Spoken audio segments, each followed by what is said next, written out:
What is your name, please? My name is Ted Scotes. What is your name, please? My name is Ted Scotes. What is your name, please? My name is Ted Scotes. Two of these people are imposters. Only one of them is the real Ted Scotes, and is the only one sworn to tell the truth. And here is our host, Bud Collier.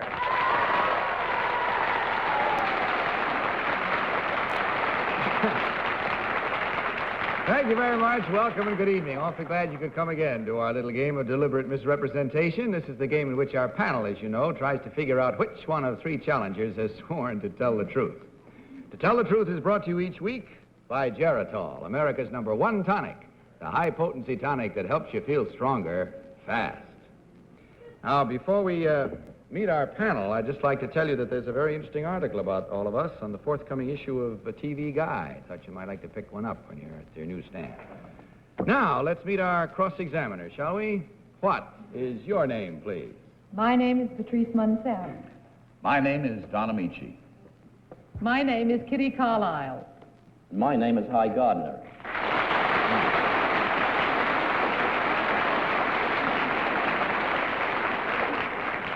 Polly Bergen is away on a short vacation, and I must say we're very happy to welcome Patrice Munsel to our panel tonight. I'm so happy to be here. Well, we're sure glad to have you. Now, these three people directly above me here all claim to be Ted Scotes. Of course, you know as well as I do that only one of them is the real Ted Scotes. The other two have merely assumed that identity, and they do not have to stick to the truth. Now, panel, if I can tear your gazes away long enough, follow along with your copies of this affidavit while I read it, I'll appreciate it. I, Ted Scotes, am a senior at the University of Pennsylvania. I am head cheerleader and company commander in the Naval Reserve Officers Training Corps. My major extracurricular activity, however, involves the Mask and Wig Club, which each year presents an original musical show in which all the parts are played by male students. I will wear this costume in the 1958 Mask and Wig production, Free for All. Signed, Ted Scotes.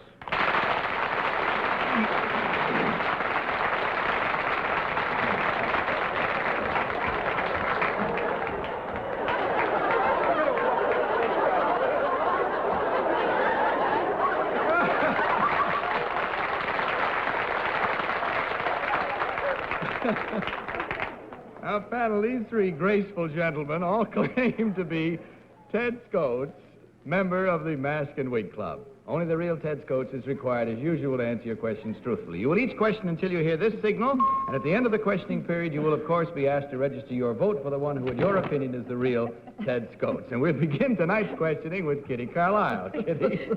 Thank you, Bud.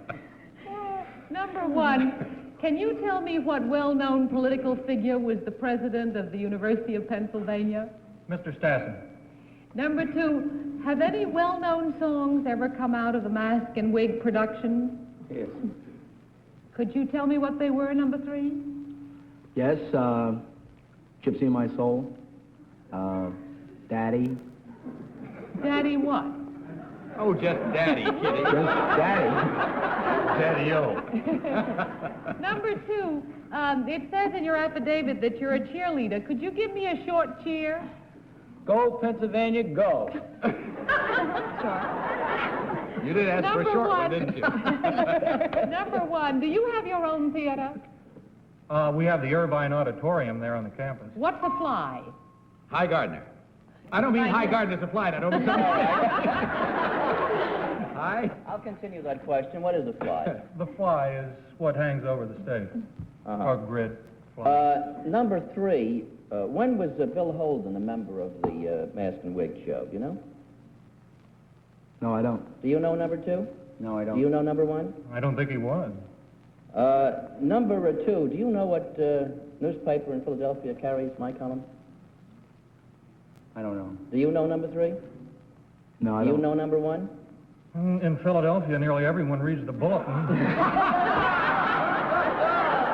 don't know, sir. In other column in the Empire, have you? No, sir. Uh-huh. Patrice Munsel. Number 2, who's your dressmaker?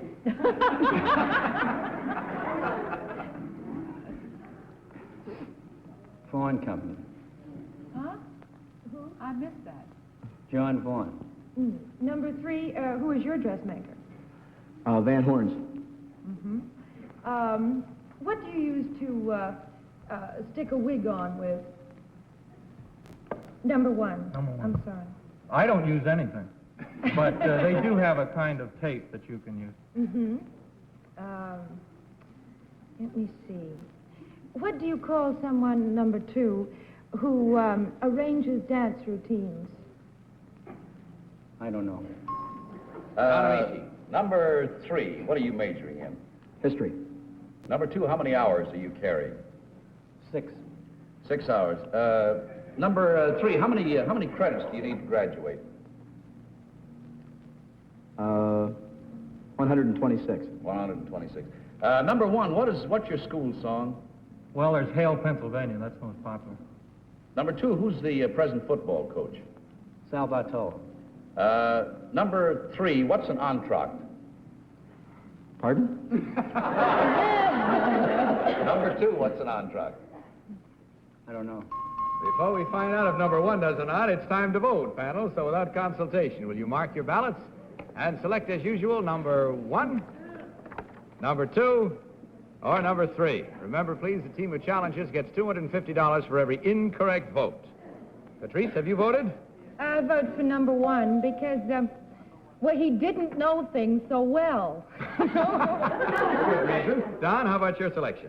I voted for number 1 also because all the cheerleaders I know are blondes. Kitty Carlisle, how about your I selection? voted for number 1 on the basis of what number 2 and number 3 did not know. Number 2 didn't know about a choreographer. Number 3 didn't know what an entr'acte was, so I was left with number 1. And by that process of elimination, hi, Gardner, at what did you arrive? Well, I was going to vote for number 1, but I switched to 3 because he's the first person that I think that I've ever seen to whom one of those chemise gowns is flattering.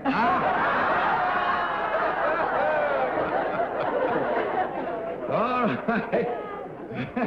You've heard the votes and the reasons we voted the way we did. We'll find out right now which one of these gentlemen is the member of the Mask and Wig Club.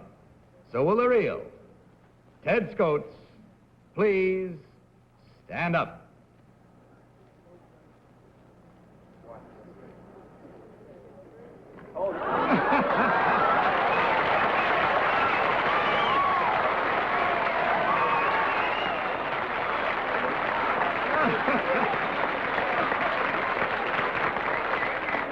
Thank you very much. Number 1, would you tell us who you really are and what you do? My name is Conard Folks, and I'm an insurance investigator for Mutual of Omaha. And number 2, what about you, sir? My name is Eddie Pat McDonough. I'm a page in Massachusetts House of Representatives and also light heavyweight champion of New England.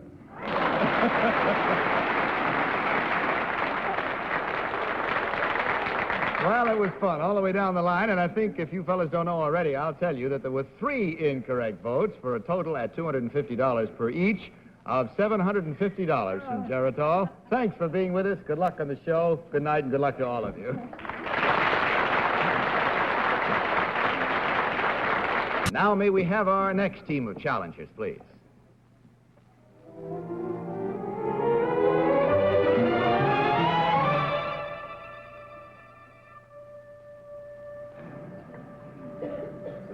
What is your name, please?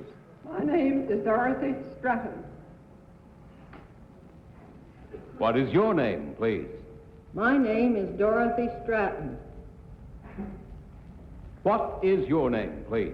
My name is Dorothy Stratton. Panel, once more, may I ask you to follow along with your copies of this affidavit? I, Dorothy Stratton, have been active in Girl Scouting for the past 7 years. I was formerly Dean of Women and a professor at a major Midwestern university. During World War II, I held the rank of captain as director of the SPARS, the Women's Reserve of the United States Coast Guard. I am now the National Executive Director of the Girl Scouts of the United States of America. Signed, Dorothy Stratton.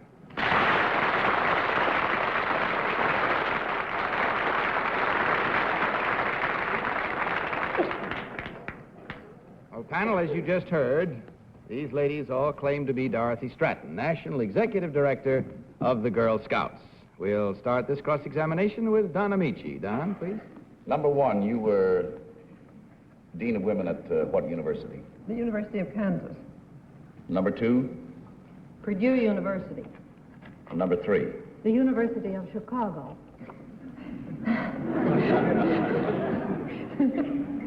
Kansas, Purdue, and Chicago. Number two, what is Kappa Kappa Gamma? Kappa Kappa Gamma is a sorority. Number three, what is a tridelt? Is a fraternity. And number one, what is a phi delt? That's also a sorority. Number one, what degree do you have? BS. And what did you major in? Physical education. Now, Kitty? Number one, how much is a box of Girl Scout cookies? Glad you asked that. 40 cents. Number two, what flavors are you featuring? That depends on where they're being sold. Well, in New York City. I wouldn't be sure. Number three, who's head of the Girl Scouts in New York? Dorothy Stratton. In New York? What, number one, who's head of the Girl Scouts in New York? Mrs. Lum. Number two? Mrs. Phipps.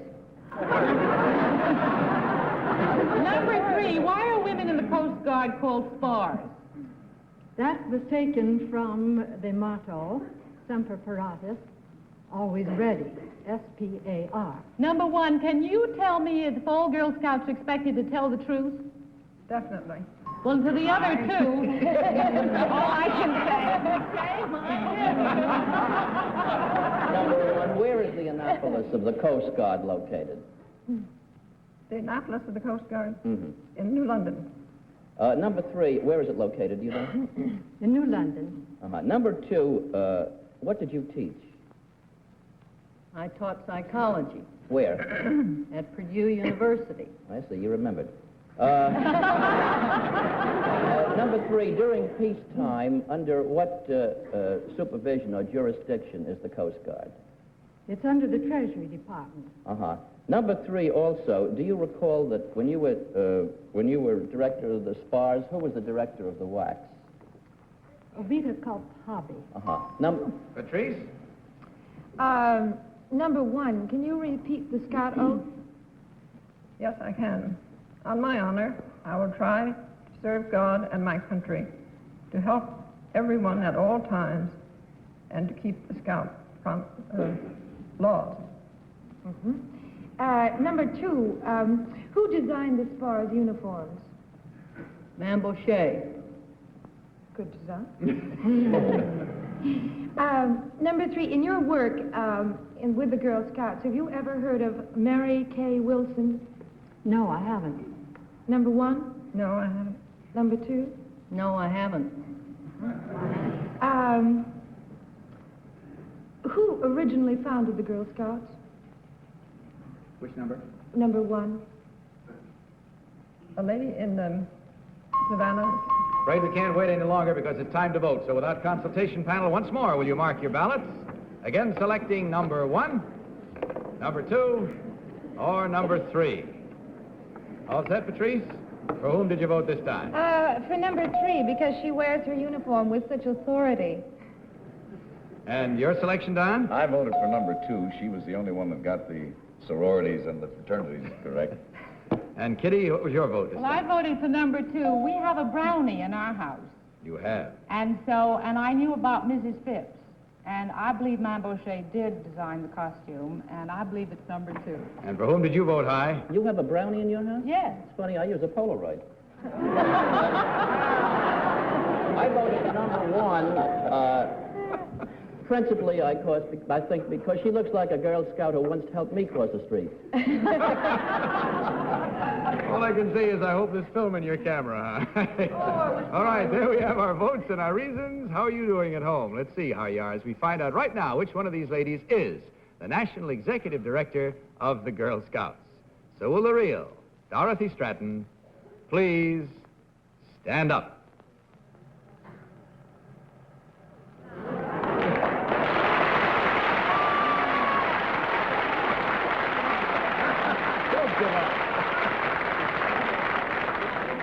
Thank you very much. So well. Because you said Mam Boucher well, that was... It was right. I should have known. Oh, Number one, Polly. would you tell us who you really are and what you do? My name is Margaret Stevenson. In the winter, I'm a housewife in New York. In the summer, I raise herbs and lettuce in Maine. And number three, what about you? My name is Nina Badnock. I'm Director of Radio and Television for the National Society for Crippled Children and Adults, the Easterfield Society.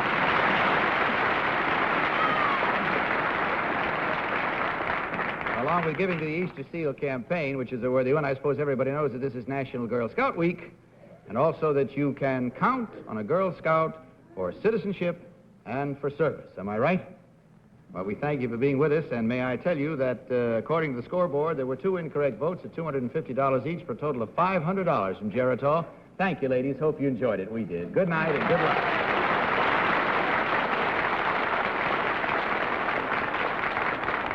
Miss Stratton, of course, has asked us to see to it that her share of any winnings coming to her go to the Girl Scouts, which, of course, we will take care of, Stratton. Now we meet a new set of challengers and judges. Now may we have our next team of challengers, please.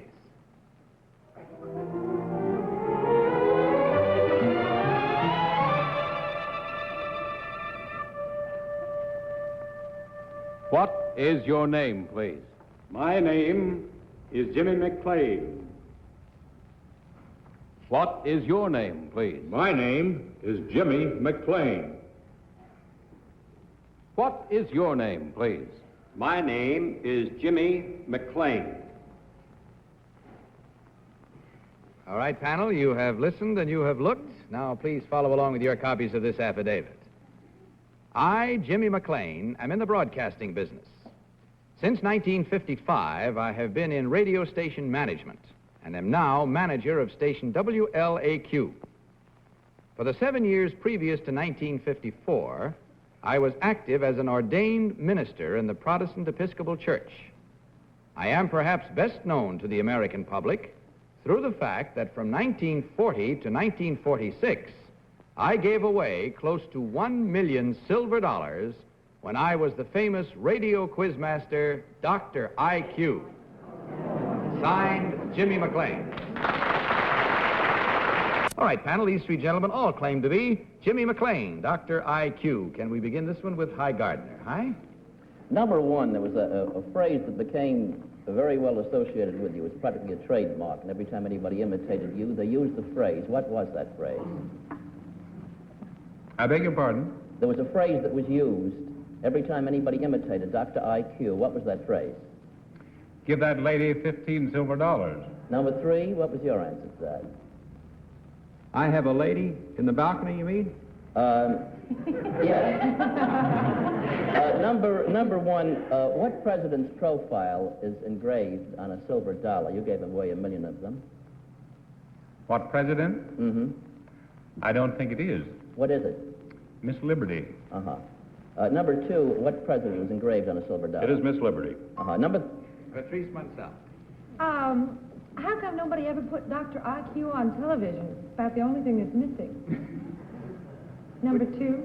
It has been on television. It has. That's correct. Well, About 3.5 years ago. good grief. Well, I must have been listening to the radio. In those They didn't give away enough money, dear. Number 3, as Dr. IQ, how many announcers did you have in your studio audience? 6, usually. And number 1, how many did you usually have? 6. Number 2, how many silver dollars would you give as an answer to a question like, who is buried in Grant's tomb? If it were possible to split the silver dollar, we might. Occasion never arose. Don Ameche, please. Number 3, who was the lady in the balcony?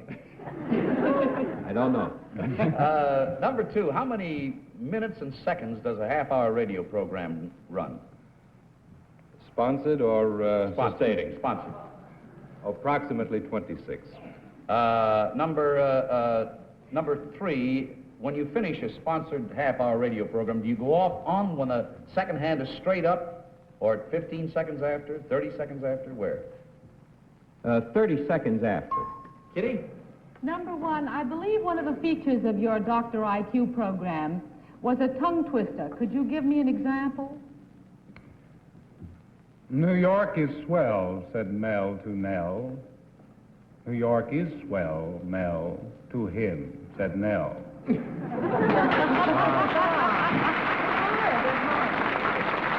you try it too? We call them thought twisters. Thought twisters. Yes, that's very good. Number 2, where is WLAQ? In New Orleans. In New Orleans? That's correct. Where in New Orleans? 12 South Peter Street. Oh, can you Just say off New the Boca Orleans, Race. number 3?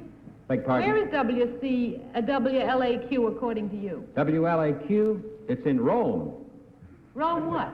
Georgia. Shortwave every night on the hour. Okay, time to vote once again, panel. So get out your pencils and your ballots and vote for number 1, number 2, or number 3. Okay, Pat? Huh? Well, I voted for number 2 because he said sustained or sponsored, and that's everything to all of us. So your vote was for number 2. All right, Don, what about you? I voted for number 1. He's the only one that looks like he's strong enough to haul all those silver dollars. Kitty, your selection, please. Well, I voted for number 1 on the basis of the tongue twister. I think that was it. Of course, you didn't ask the other 2. They might have had them. No. Hi, what about your choice? I voted for number 3 because I still think that the lady in the balcony was the thing that was most closely associated with Dr. IQ. All right, there we have it now. Rhymes and reasons. We'll find out right now how right or wrong we were as we discover which of these 3 gentlemen is the real Dr. IQ. So, will the real Jimmy McClain please stand up?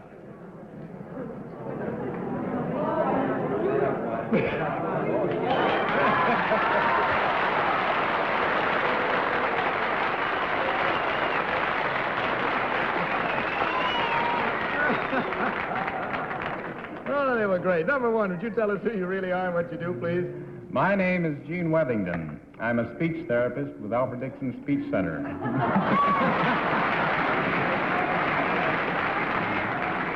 And number 2, what about you, sir? My name is John Casey. I'm Advertising Promotion Director of the American Journal of Nursing. And just to set the record straight, WLAQ is in Rome, Georgia. Is where it happens to be. Well, I sure hope you had fun, gentlemen. You got a pretty good score. You almost tripped the entire panel. There were 1, 2, 3 incorrect votes at $250 each for a total of $750 from Geritol. Thanks so very much for being with us. Good night and good luck. Thank you. Well, that's all the time we have for tonight, except to thank Miss Patrice Munsel for stopping by and visiting us on our panel. Oh, I wish I could have brought my writers along.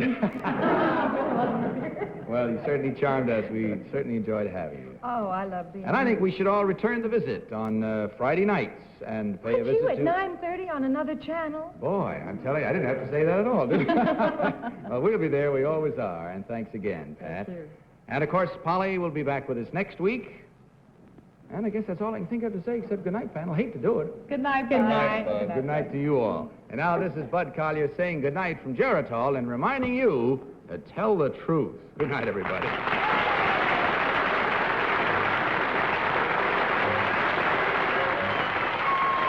To Tell the Truth is Mark Goodson, Bill Thompson production. In association with the CBS Television Network.